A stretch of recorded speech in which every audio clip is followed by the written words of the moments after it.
to On The Recyard, Women's Prison Podcast, where we are live on the Recyard every Wednesday night. Hey, everybody. It is Wednesday night, 7 p.m. Central Time. We are live on the Recyard Women's Prison Podcast. I'm Marci Marie. I'm Toonchi. Toonchi, we're in the same room together. We're in the same room. We look like we're in a motel. Yeah, but it's a nice place, actually. It's a nice place. It is. Look at the Texas stuff in the background. We're in H-Town for all of our H-Town watchers and fans. We are in Houston. How was the traffic? The Houston traffic hates me. So now I know why you got here so early, to avoid that traffic. That's right. So Houston, where are y'all at? Show us some love in the chat. We would love to know we're in your hometown. Department of Corruption Stories is reminding us to hit that like button, share the podcast, guys. We appreciate seeing you guys in the chat. And I'm still here. Don't worry. But Tooch, I got a phone call and we're still live, but this is my daughter's calling, and because she doesn't know I do a podcast every Wednesday night live, it's very apparent that she doesn't watch, right?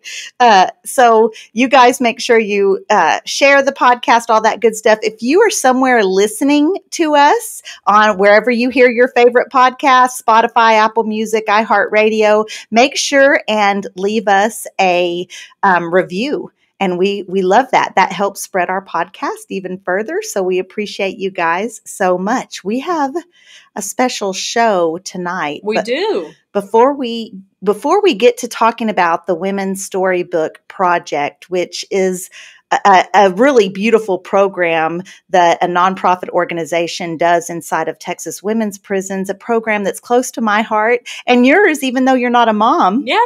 We're going to be talking about that. But before we do that, Toonchi, let's do a weekly recap. Toonch, how was your week? How was my week? Girl, I feel like I sound like a broken record, that I don't even, by the time we get here on Wednesday nights, I don't even remember what I did, but I do remember this. I had a long drive to Fort Worth. You did? I did. I hung out with some people at a conference to abolish the death penalty. They were pretty cool. I mean, there was one chick that was kind of like, I don't know. At the conference? Yeah. There was an I don't know chick at the conference? I don't know if I really. Was it me? Like her. I mean, I don't want to have to talk. I'm just kidding. No, we had a great time together. There was a group of us there, with Linus, and, I was sharing my work at the Texas After Violence Project. It was fun. I love being with y'all. I love being with my friends and doing advocacy stuff. So it's always fun to be with a group of a bunch of ex-cons in a formal setting, where we're the only ones with that experience. Yeah, we were put at a table by ourselves. It felt like it was just us. I don't think it was like intentional exclusion, but it was all of the people that had done time and one little student. She got an education on how to pass contraband and how we pack. So she seemed very intrigued. She's prepared if she ever has to smuggle something across campus. Yeah. We schooled her. It was pretty great. That was my highlight, really. It was mine too, right? We were together, and just everything's good with the kiddos at home, and that's been my life. I want to jump right into the show. Well, let's do it, because we've got people here. We've got guests, some of our favorite people here. And let's get to it. Yeah, I'm always excited when we have pop-in guests. And so can you introduce Amy? And we have a special treat because Amy's daughter. So let's get Amy on. Yeah. You want to do it that way? Okay. Amy and Riley, welcome to the show. Hi. Hi, y'all. So Amy, I'm just going to tell people a little bit about how you and I know each other.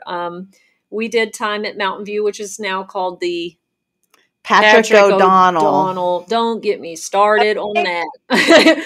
But we did our time at Mountain View together, and you worked in the Braille facility, and you actually now are a Braille contract worker, right? Like you have your own. Tell us first about your Braille stuff. I think that's pretty intriguing first. Oh, I own my own business, and I contract for Purdue, Georgia Tech, BAV, several universities, and I work from home and I do Braille. I transcribe their books, and I've made a career out of it. Very cool. Very cool. So proud of you. And I saw you when I went up there for the graduation and Miss Billman's award. So that was cool to see you in your free world clothes. And, God, I won't share some of our memories here. Maybe we can talk about them some other time when your daughter's not here. But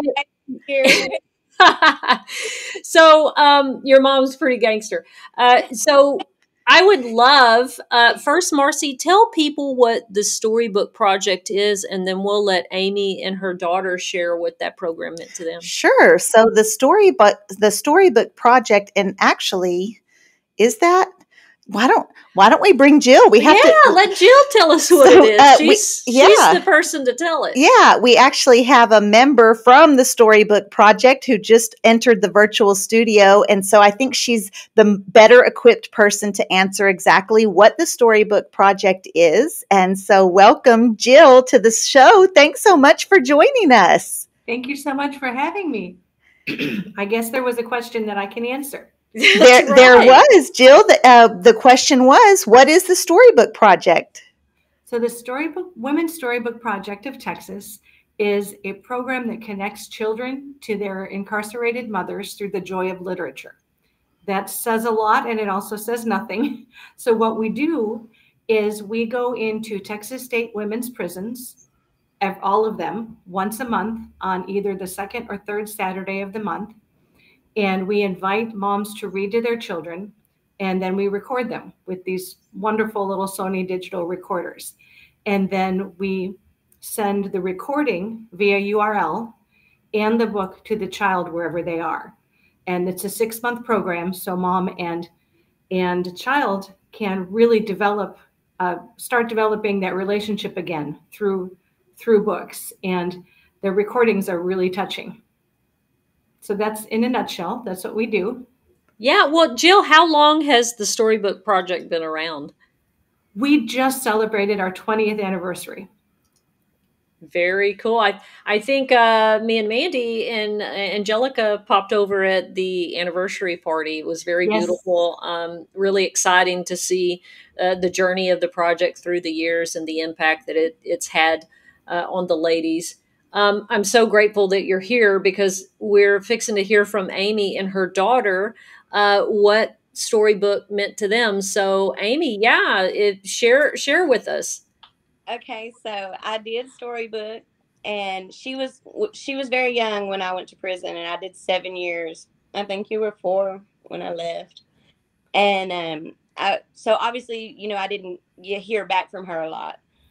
And when I started the Storybook, let me show you, have them all. She kept everything. She has all the CDs. Back then it was CDs. So she kept them, and I kept writing her and saying, do you like the books you're receiving? You know what I mean? Like, do you want me to keep doing it? And I didn't really hear from her a lot, but I'm so glad I did, because the very last book that you gave us was The Invisible String, which she's still book ever. Okay, I'm gonna cry. So once I sent it to her, at that point, she was a little older, and all of our letters after that, she read this book, started with, "Can you feel my string pulling?" If y'all haven't read the book, it's an amazing book. Like, it's amazing. So, and it talks about how people you love, if you're not with them, you're still connected by an invisible string. Oh my God, my voice cracked. Okay, so I sent it to her, and then after that, all of our letters would start out with, "Can you feel my string pulling?" And my daughter would write me, "Tell her how you'd write me." It's just every letter. That was like our thing. Yeah, and it really was our thing. Fast forward 7 years later, I get out. She's in junior high, and life goes on. Well, last year, Taylor Swift tune. This is for you. Taylor Swift comes out with a song. Is it called Invisible String? Excuse me. The song Invisible String, and out of the blue, Riley had clipped me the lyrics on Apple Music and sent them to me and said it reminds me of you and that book. And of course, crying, and I had to listen to the Taylor Swift song again and whatever. And then this Christmas, this is what this beautiful angel gave me. I don't know if you can see it, but this is one of our last pictures together before I left. So she had it blown up, and right here she put stickers and wrote, "There was some invisible string tying you to me." It says in the frame. That's so beautiful. Yeah, I love that so much. To us, it's like it's our thing. We always talk about invisible string, and she's 17 now. So sorry. Yeah, Jill, how does that make you feel, Jill, knowing that your time and your efforts in this project is bringing these kind of results, bringing these bonding mothers to children? I think it's absolutely beautiful. And thank you so much for sharing your story. I'd love to talk to you about it more. It's so meaningful because I believe that everybody has a story and that everybody is important. And so when we go on a Saturday, it's not just to say, hey, let's read books. It's about the connection. It's about keeping that connection to your child, the strong connection. And if a book can help do that, then all the better. Oh, it did for us, didn't it? I mean, that's our thing always. Like, that's something we have that my older kids that, they were too old for the book. You know what I mean? They weren't into it. But this book has been something that we talk about. And she's, like I said, she's 17 now. And she was probably 5 when I sent it to her. So it's just really come full circle. Taylor Swift really sealed the deal for us there. Well, she works her magic, honey, across the world with everybody. So, but I mean, yeah, and thank you for sharing that with us. And it here lately, it doesn't take much for me to start crying, just because my heart is just so open to all of our experiences and how they've affected all of us, right? Like Marci had mentioned earlier, I'm not a mom, but I remember seeing the impact of the program just working in the library, and how excited we all were to put the books out for the kids, and I appreciate y'all's vulnerability and being able to come and tell our audience what that program meant to you, because without support, like, programs like this disappear. So to be able to show impact, the real impact of a program, is super important. Absolutely. Jerry Swaim, who is our friend who did over 3 decades in the Texas Department of Criminal Justice, she's commenting how important this project is, especially now that they have rolled over to a digital mail system. We've talked about some of the ways that digital mail system interferes with the mother-child bond. And Jerry, that's a really good point. You're right. This is even more impactful for those ladies that don't have the opportunity to have handwritten mail from their children. And not only that, the voice, like, she had me read this book aloud to her just the other day. We stayed on this bed and I read it to her. You know what I mean? So it's hearing in your mom's voice, that's so special. Yeah. Oh God, y'all, oh man. Yeah, everybody's got little tears in their in our eyes for sure. I also participated in the Storybook project in the beginning of my sentence. It was about 2012, and I had 2 daughters that were 1 and 2 at the time, but I had a 12-year-old daughter, and I remember kind of being hesitant, like, she's middle school and she talks to me like a little pre-teenager, and I don't want her to think this is lame, but you know what? I'm going to do it. And when I talked to her about what we were here in town for, because the reason Toonchi and I are together in a hotel room is because we're going to a Storybook project fundraising luncheon tomorrow. Yeah. And we're going to get to share a little bit of our experiences. So we're really excited about that. But when I told my daughter that was the plan, she said, "Mom, you just have no idea what that book meant to me and how many times I replayed that tape over and over. So she said, it was you talking to me.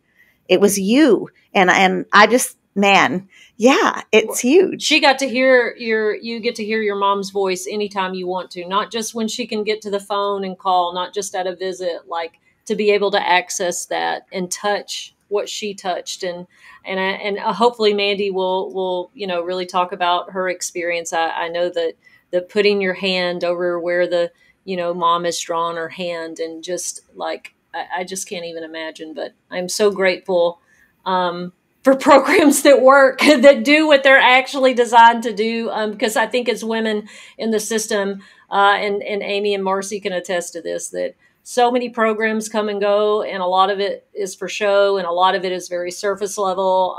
And to find one that has a deeper impact is just really special. And as someone that tries to do things for incarcerated population, when we see our works come to fruition, and that's what Carrie's pointing out, as soon as Amy showed the CDs, she saw how Jill swelled up with pride. Mm-hmm. Carrie said she was done. Tears, everything. And that's what it's all about, right? We're doing meaningful work for the ladies inside of prison that carries on to their lives. Look how this is carried into Amy and Riley's life outside of incarceration. I just love that so much. Yeah. Well, I love that Amy and Riley are sharing with us and sharing that it's still important. It still makes a difference because mom made that effort and the invisible string is real. Mm-hmm. Mm-hmm. Well, I can tell you also, since I have gotten home and my family, like my aunts and that, know the story of this book. My aunt, she has a family issue, I guess, whatever, I don't know. But she asked me if I would order this book for her grandchild. Mm-hmm. And so I went and ordered it because she wanted to, do the invisible string with her as well, because she's not around anymore. She's with her mom now. So, yeah. But, she knows this story, and she also wanted to give her the same book. So I love that. It just trickles down. But yeah, it's a positive ripple effect, especially as mothers that go through incarceration. Well, everybody, our ripple effect in a negative way, the reach is so far. And I just love that this project is kind of changing that, right? It's you are offering a positive ripple effect that has not only affected mother and daughter, but also family as a whole and people that they're around and the energy that they're getting, that positive energy. We don't know if Riley went to school one day and said, and her friend was having a bad day because mom was somewhere, that it just goes on and on and on, the positive influence. So we surely appreciate that. Yeah. It helps to open that line of communication. You know what I mean? She was so little, it was hard for me to. She saved all my letters and stuff, and we went through them just the other day. I don't know why. Just we're reading them, and a lot of them said the same thing over and over until I got to talk about Storybook, because those letters were different because they would talk about each individual different book. But, what can you tell a 5-year-old when you're writing them, You don't want to tell them, I was in prison. And I mean, right. Yeah. Right. Yeah. Amy, Riley, thank you so much for sharing your story and for joining us on the show. We appreciate you guys for kind of giving us a little insight into how the Women's Storybook Project affected your relationship and your life. We just couldn't be more appreciative of that. Sure. I think we should bring Angelica on. Yeah, let's do it. And so Amy and Riley, you're welcome to stick around. If you have other things, just pop off and we'll understand. No problem. Okay. Now, Angelica is a board member at the Women's Storybook Project. And she is also not in her home office. So this might be a little tricky. We're just going to see how it goes. Are you there, Angelica? Hello. Yes, I was looking for the mute button. Hello, everyone. Okay, girl, please be careful while you're driving. I don't want some something happened on live. Yeah, don't look at the camera. Just listen like you're on speakerphone, honey. And if it's all good. We're so happy for you to join us. Can you hear us now still? Yes, ma'am. Yes, ma'am. Okay, wonderful. Wonderful. Okay, so Angelica, can you talk about how you got started with the Women's Storybook Project? Like, what led you to become a board member? Well, yes, ma'am. So, Uh-oh. And she freezes right when she talks. Yeah. Well, if she comes back, we'll give her a moment to see if her connection comes back. We have a question from the Department of Corruption Stories. Yes, Angelica, are you okay now? Can you hear me? Yes, if you leave your camera off, it might be. If I leave my camera off, then maybe. I hope so. I hope so. We've done this a few times. I do want to answer this question from our chat really quickly, asking if there's a similar program for incarcerated fathers, and there's not that I know of. Is there anything that you know of, Jill? There's not. We've done a survey. We've had some great interns do a survey across the states, and there are programs for dads in the United States, but there is not one currently in Texas. Thank you for that, Jill. And wouldn't that be great? Can you also, yet? Yes, you're in, Angelica. You're in. Yes, that's okay. That's okay. So, Angelica, just talk about your relationship with Storybook Project. Yes, ma'am. So for me, I was, the bad actor, and I had to go back and visit TDCJ a couple of times. And one of the first times that I was there, my first son was very young, and had to be sent off with his father. So I got very minimum conversation with him. And when I learned about the Women's Storybook Project and being able to read to him, it was everything at the time, because I had lost trust for all my family. So I was, doing time on my own. So being able just to mail those books directly without, having to go through anyone, it made it really possible for him to receive those. And with him being so young, it really made a difference in him. And I didn't find out the difference until I actually came home this last time. I came home in 2016, and our relationship started, getting back on track, and we started trusting each other. And he was telling me one day, he says, Mom, I still got those tapes that you sent me. And back when I was doing Storybook Project, it was on the cassette tapes. Mm-hmm. And he was like, he's an adult at this time. And he's like, when I was away at college and I was stressing and I was in my feelings, I would always pull out your tapes and I would just listen. And it would give me comfort, and I would know that, no matter what, I could get through whatever I was going through. And that comment alone, it made me feel like, I did something right through all those years, know? And it's just remarkable how just through the tapes and hearing Mom's voice, it brings that comfort to the child, while, they're going through so much terror and torture for them, it's just, and he still has those tapes. He says, Mom, they're in storage now. You're home, so I really don't need them much anymore, because I can pick up the phone and I can call you. So it's amazing. So that's how I got into Storybook. And when I came home this time, I was just looking to stay connected to everything. And I got in touch with Jill, and I was like, I want to volunteer. What can I do? Put me to work. And they did just that. That it's really a true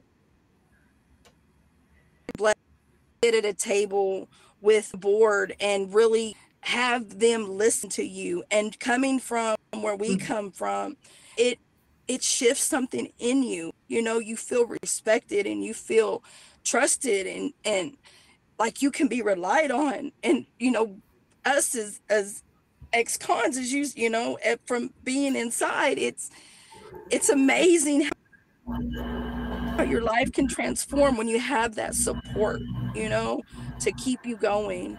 So yeah, Storybook has been amazing. It has been a true pleasure and honor to sit on the board and just to share with the world of what literacy can do, you know, just a small thing of reading a book, how it can change lives. I love that so much, Angelica, and you know, just to hear the passion and emotion in your voice when you tell that story, like, you know, the idea that, man, I did something right. You know, I there was a good decision I made even in the midst of some really hard times. Yes. And two, I really want to highlight what you said about, you know, a lot of times organizations work for people who are incarcerated or do stuff for people incarcerated, but that part of empowering us through that sometimes is missing. And it really sticks out to me for Storybook to be one of those programs that, you know, we're not just doing this thing for those poor, sad, incarcerated moms, right? Like, we are empowering them. And when they come out here, we see them as equal partners in this, and we value your Yes. contribution on the board, and what ways can, you know, really valuing your insight as a person with lived experience to how do we make this organization even better. I mean, what a gift that is, you know, that speaks to just the power of Storybook. And I really appreciate it. I mean, Toonchi and Marci, these people like want to hear what I have to say. Like, really? Yes. Like, it's a true honor, for real. Yes, it's a true honor. It's a blessing. And you know, I'm in it for life, you know. We never grow out of reading. I still read the book that they were talking about, String. My youngest is barely 11. And when I did the book and I brought it home, and like she says, we just keep reading, you know. It's one of the nighttime storybooks that we put into play through, and like it just keeps going from generation to generation. And I'm looking forward to being able to have this program, you know, as long as the prisons are open until we shut them down. You know. That's Yes, right. that's Amen. right. Until there is no prisons, until there are no prisons. Thank you for that. My mother, Mama Sean, is watching. Yeah. My mom is here, and I'm quite certain that she is teared up if I know one thing about my mom. So hi, Mom. And the chat is just loving hearing these stories. Jerry also says that her youngest is a grandmother and still has the cassette tapes from the Women's Storybook Project that Jerry recorded for her. So that's really incredible. Carrie's just talking about how beautiful these stories are. Randolph is talking about it. But I did have a question that I wanted. Maybe Jill and Angelica might have some insight. So Department of Corruption Stories, he's in another state. And so he's looking like, how can maybe this be started in another state? Is any tips for him on how to get something like this going? Absolutely. There are so many ways to go about it. And one of the tricky things, because we've talked about even making a manual for starting a storybook program, and we're thinking about it. It could be in the works. One of the things you need to do is find out where you would want to work, which state prison you would want to work in, and what are their policies. And it helps so much to have a friend who is a warden or on staff or a social worker. When Judith started this program, she didn't know anybody at TDCJ. She just said, okay, I found a social worker. We designed a program. Let's go find a warden who will listen. And they did. And so they had one warden who listened and started really small from there, and then built trust and went on. But I'd be happy to talk to you and help you know what it is that we do, because there is a pattern or program, but it's not a difficult thing. Thank you for that, Jill. And if you don't mind, I'll connect you via email if that's okay. Okay, wonderful. So we'll do that later. We have another mom here who is our very good friend, someone that's really close to Toonchi. They did time together, and she has become my sister since then, a sister in Lioness and formerly incarcerated women, and advocating and on the mission to just like they're saying in the chat here, shut them prisons down. We're on the way for that, right? But please welcome our co-regional director for the Central Texas area for Linus Justice Impacted Women's Alliance. The enter plug here. That was the plug. Welcome, Mandy. Hi, Mandy. Hey guys, how's it going? That's my friend right there. This is emotional. Yes. I was like, oh my God, I thought I was going to get emotional, and I was like, oh, it's not even on there yet. But yes, Toon, I have it. I pulled out all the books because something that I think is so beautiful, and they mentioned it, was when it goes to digital mail. Like, not only is this a personal letter from me, but I touched it and it has my hand. And I even put that in there, like, put your hand in mine so you can feel my love power. And this was the Frozen book. And something that I really appreciated about Storybook is I never got to watch Frozen, but I got to get a piece of it because of the books that they allowed us to have to bond with our kids. And that's something that it was almost humanizing in a way that connected us that people don't even think about. And that program did. And it just touched my heart so much.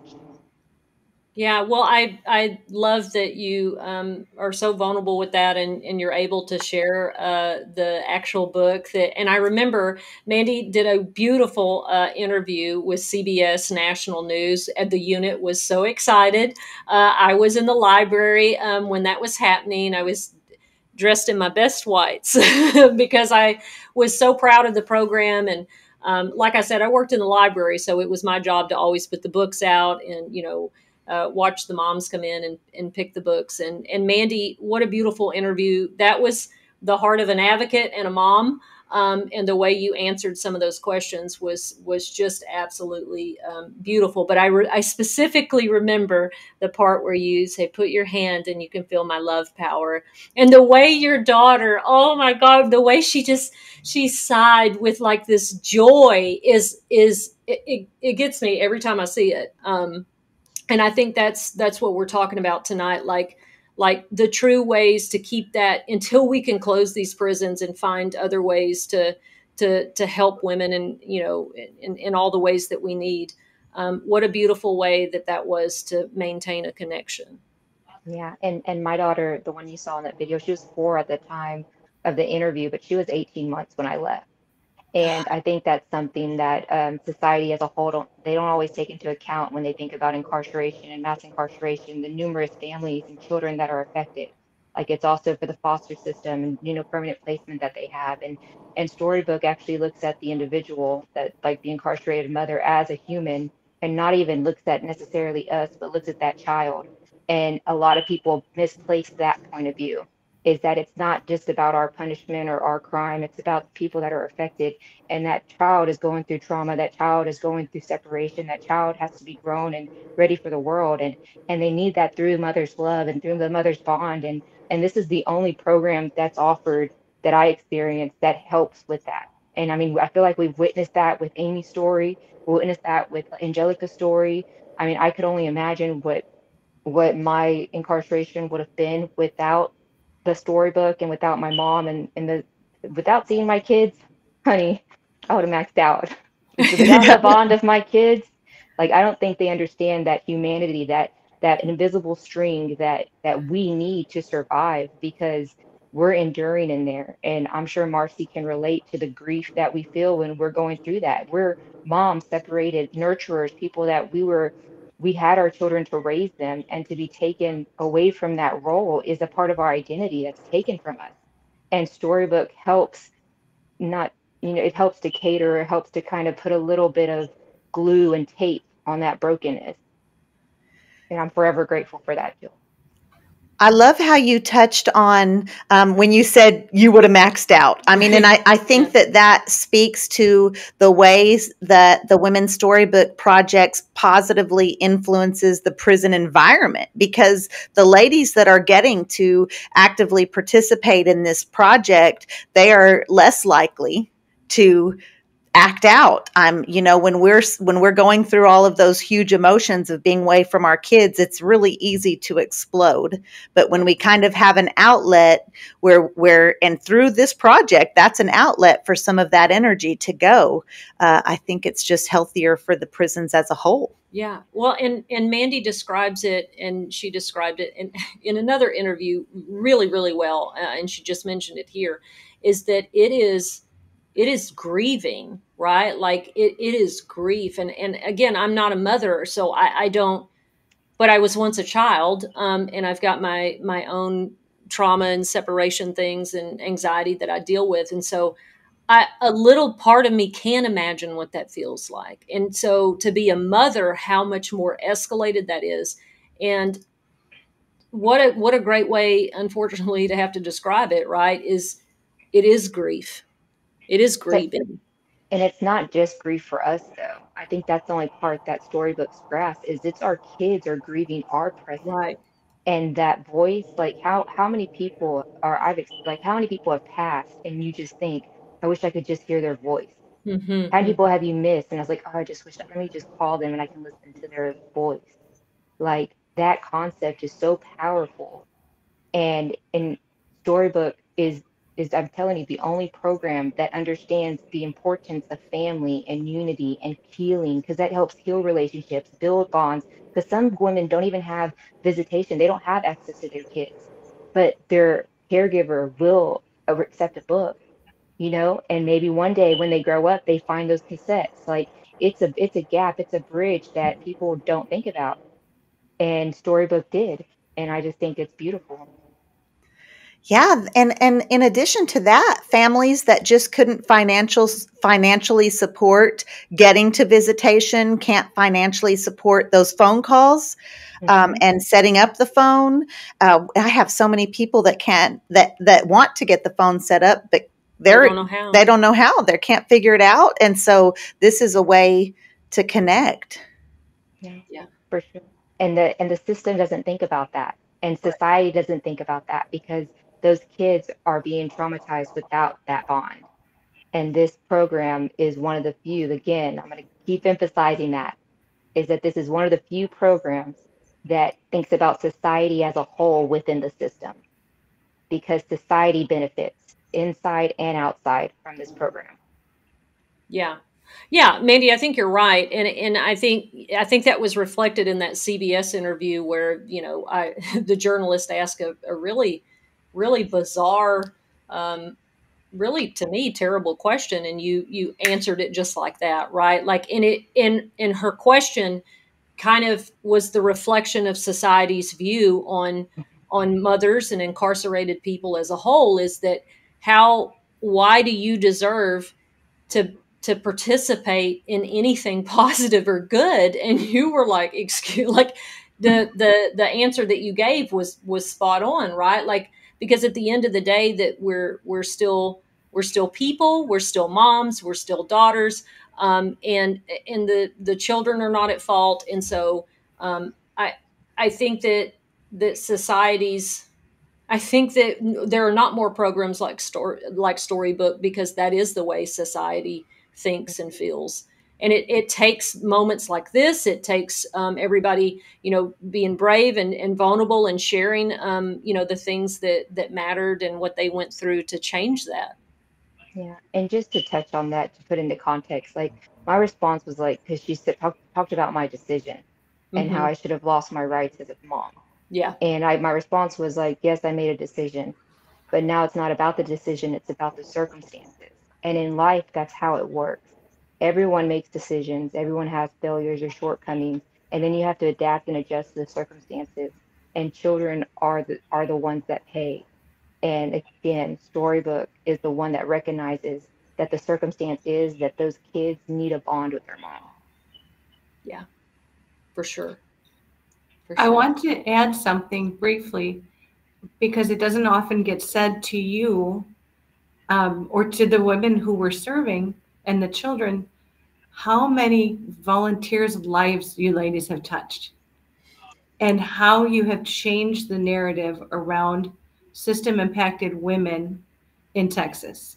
And we need to harness the power of that too. But the drives home from volunteering at Storybook, we hear the most amazing stories and the most hopeful stories.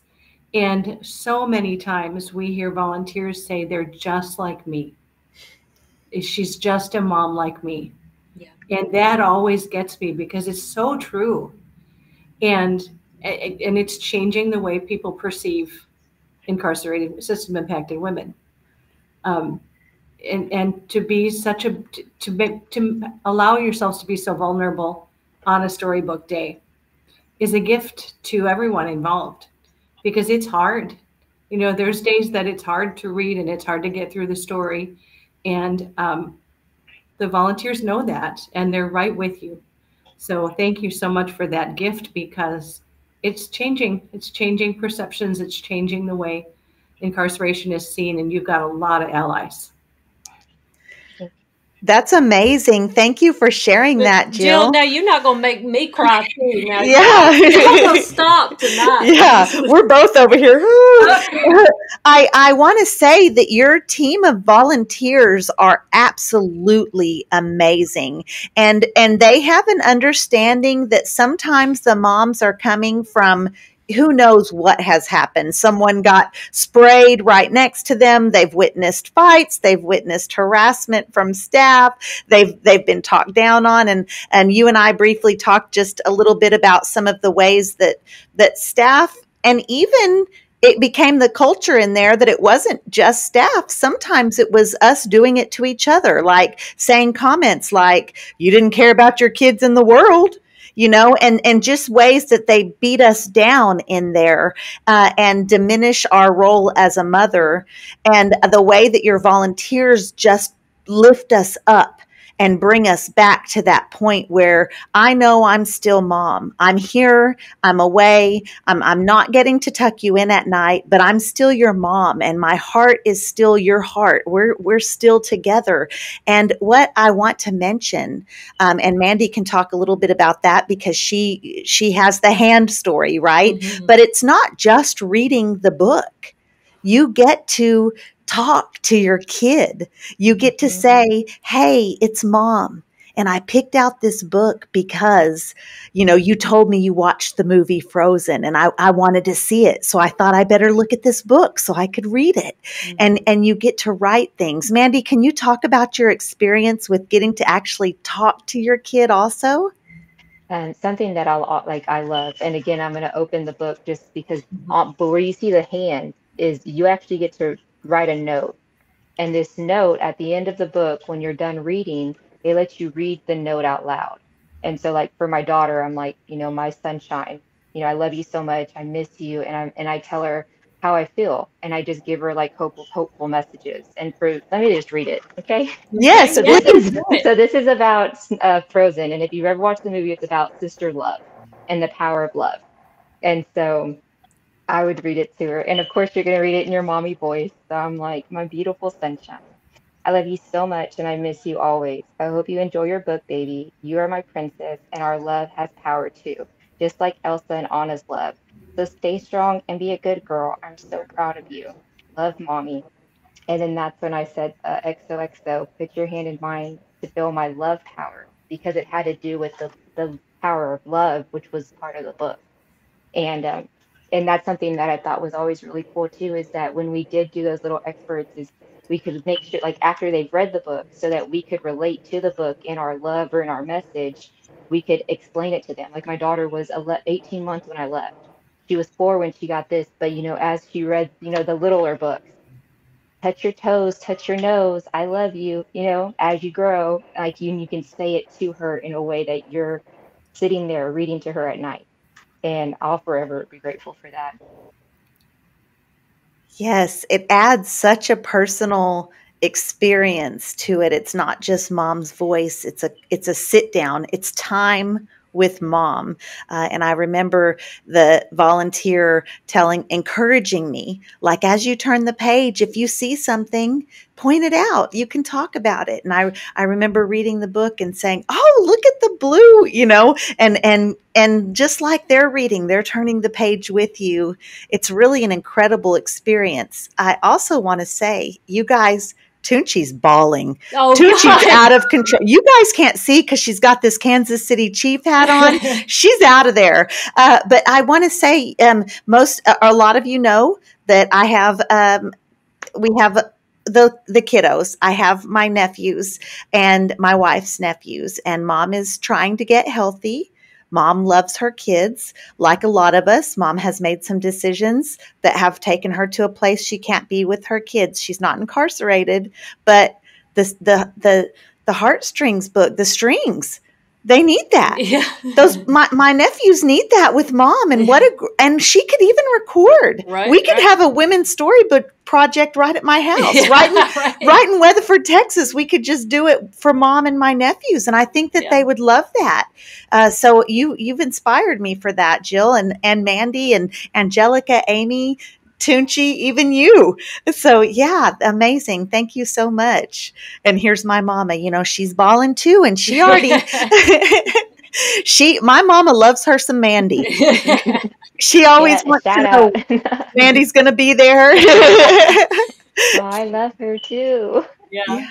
Well, and it's because, like, I love all of my friends and the women that are behind those gates. And I've talked a lot before about, sometimes I don't understand something. I don't understand an experience, but I'm more and more open, I guess, to really understanding how that impacted you uniquely. And because I love you, and that makes me connect to you and your kids and the experience. And I just sometimes get really overwhelmed with, stepping into that sometimes is really hard. But it's, yes. And just to add a little something, because I'm glad you brought up Mama Sean, because something about enough is like the grandparents and the burden of the caretakers of the ones that have the children. Like they get to see the kids in the grief. They get to see the kids in the pain or where they want their mama and they can't give their mama to them and their hands are tied. And this even gives them a little reprieve where they can, I think that's, but you know what I mean? To where they can give them a little piece of their mom in the moment. Mm-hmm. And I know my mom would talk about that a lot. That's why she actually was very adamant about when she did my daughter was at my mom's house when they did the interview at CBS. My mom was very supportive of this project, of this program. She made sure my kids got the books and they were with their dad. So when they would come to grandma's house, that's where they would read the books because that was very important to her, is to maintain that bond with me. So it's just that's wonderful. That's really wonderful. This was great. Yeah. Y'all. Like, this was really, I know our podcast is the gamut here. We'll be talking about advocacy. We'll talk about moms. We'll talk about strip searches and twerking in the day room. But I really love when we're able to have moments like this, and I appreciate everybody's sharing and vulnerability. I do, because we've got about 10 more minutes, I would love if Jill can tell us and tell our listeners what are other ways that we can support donations. What do you need? What does Storybook need? So thank you for asking, and I'm sorry for wearing my whites. I heard saw someone comment on those, and I'm like, well, I don't ever get to wear white, so yes, special for me. I didn't think about it. That's okay, Jill. It does have a collar like a TDCJ shirt. And it even has the V-neck, so it's very fitting. It's solidarity. It's solidarity. Yes, solidarity. You're on the rec yard for sure. Yes, we are on the rec yard. So, one immediate thing folks could do, and this is very much today and tomorrow, is tune in or go on to Amplify Austin. If you're able to make a gift to Storybook today, starting at 6 p.m. is the 24-hour giving day in Austin. So if you can make a donation, that's fantastic. Otherwise, if you are an alumna of Storybook, please contact me. Please contact me and let me know. I would love to hear your story. The stories help us to understand the impact. We don't have data. TDCJ won't let us collect data. We don't know how the kids are doing in school. But when we hear about, like Amy's daughter, 17, successful, we need to hear those stories. We need to hear the stories that you have, because those are what we tell our volunteers and our donors, and it keeps us going. And it's so hopeful when we get to hear those stories. And we have volunteer opportunities. We're going to all the state prison units. So twice a month, we are sending 50, 60, 70 people out to record stories. So we love volunteers. If you've been out for 2 years, you're allowed to go back and volunteer. We would love to have you volunteer. And then we have remote opportunities too, because we are statewide. We've got everything from data entry to book labeling, all sorts of possibilities for folks to help. But mostly I would love to hear your stories. I want to share one thing. When we switched to these Sony digital recorders, we added a piece where mom needed to say, "Hi, my name is Jill. I'm reading for Marina. I'm reading The Little Blue Truck." And a lot of people were really turned off about that because it seemed too formal. Mm-hmm. Well, our tech guy has to separate all the recordings. Yeah. And he couldn't figure out, especially on Invisible String Day, who was Mama and who was Bubba. Because we had everybody, "Hi, baby, this is Mama. Hi, Bubba, it's Mommy." We don't know who you are. It's really hard for him to figure out. So we've got it down to a science now, and it's all working. But I'm so thankful for your support and your willingness to talk about this and share our organization. We're going to keep going for another 20 years or until the prisons are shut down. Yeah, thank you, Jill. You're in. You're all the way in, Jill. I love y'all, and I want to help every mom or every system impacted woman to get the help they need. And so the calls to action: Amplify Austin donations. Mm-hmm. The website for Storybook Project is scrolling across the bottom of the screen. For those of you listening, it's www.storybookproject.org. And I'm sure there's a way you can donate there as well. And that's how. And then the other thing is, if you have participated in the Women's Storybook Project, please do contact them. They would love to hear your story. They would love to amplify their story. And so that's what they need right now. Yeah. And then, or volunteer opportunities. There's lots of people in the chat saying that they want to help. Definitely. So hit that website up for volunteer opportunities. Yes. And if y'all get nervous or you feel like you forgot the information, don't know where to look, you can always get a hold of me, Marci, or Mandy, or Angelica, and anybody at Lioness, and say, "Hey, that Storybook Project thing, I really want to be a part of it," and we will definitely connect you. Absolutely. Mandy, Jill, it has been such a pleasure. And Jill, we will see you tomorrow. Yes. Thanks so much for taking your time and joining us. We appreciate you, and we'll see you tomorrow. Thank you so much. Yeah. Mandy, thank you. It's always awesome to see you on the rec yard. Yeah, I love when we have rec together, girl. Yeah, we appreciate you so much, and we will see you soon. Alrighty, girls. Love y'all. Bye. What a great show. Yeah. Oh my gosh. And so, yeah, I'm glad you don't wear mascara, girl, because it'd be down to your lips. Like, what happened? Yeah. I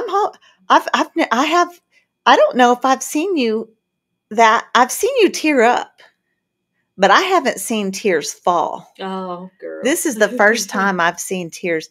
You know, you're the handsome, suave. Tough. Yeah. Yeah. Things don't bother me. Things bother me a lot. Yes. I don't know. I just love all of y'all so much. And, I remember the experiences and how important they were, and recognizing it in the moment, but like to to really see y'all in these new ways that even I don't understand. It hits me differently. Little tender heart Toonchi. And too, I love the connection with Taylor Swift. I mean, that's when joy. the tears started. The tears started when she brought up Taylor Swift. You were just fine before then. And then that connection. Well, I knew what was coming because Amy had told me that story. And I was like, oh my goodness, like, God, like, you know, and I mean that. Like, a lot of times programs are offered to us and people do a lot of surface level work and measurable outcomes. How is the impact? And how do you show that impact? What does that look like? And this is what it looks like. Even when TDCJ won't let you collect data, Jill, and let's talk about that someday, because what an impactful program. Yeah. Right? Like, well, I think that we have seen so many organizations get sponsored, right. Get grant money, get state funded, get TDCJ funded, and not be anywhere close to impactful like this. Nowhere not even on the same. I mean, I can't even say the same ladder. I mean, it's just amazing. So yeah, this was huge. And I love the part about, you know, the volunteers, how this helps people see that we are, we're all just the same. We're just, some of us have made worse mistakes that are harder to come back from, but you know, to have a group of volunteers, because, you know, some volunteers in some programs were very patronizing and very, I'm here to help. To tell you not to be a lesbian. Oh, that's not what you were going to say? that did happen a lot. But, you know, it was, I'm here to help the poor soul, right? Like, it was this patronizing, just very, you know, it was so that they could go maybe to their dinner parties and say, I helped those I people, helped the right? poor people. That was never my experience with these ladies. No, not at all. Like, and can you imagine she put a call out for formerly incarcerated volunteers. She put that out there. She said, hey, if you've been out for 2 years, you can apply to volunteer. They'll do it and get back in. So if you are interested in becoming a part of our organization, I put that on the screen as well. We are a part of Lioness Justice Impacted Women's Alliance. For those of you listening, www.lionessjiwa.org, not .com. Why did you never catch that? That's the same graphic that I've had for the whole time we've had this podcast, and the nerve of you to never catch that it was an error. Marci, you know what? You fail me in so many ways, Toonch. What in the world? How embarrassing for me. And then you let me say it? Wait a minute. This is why I developed a mental health disorder, because something was your fault and it became mine. Okay. Well, I apologize for that.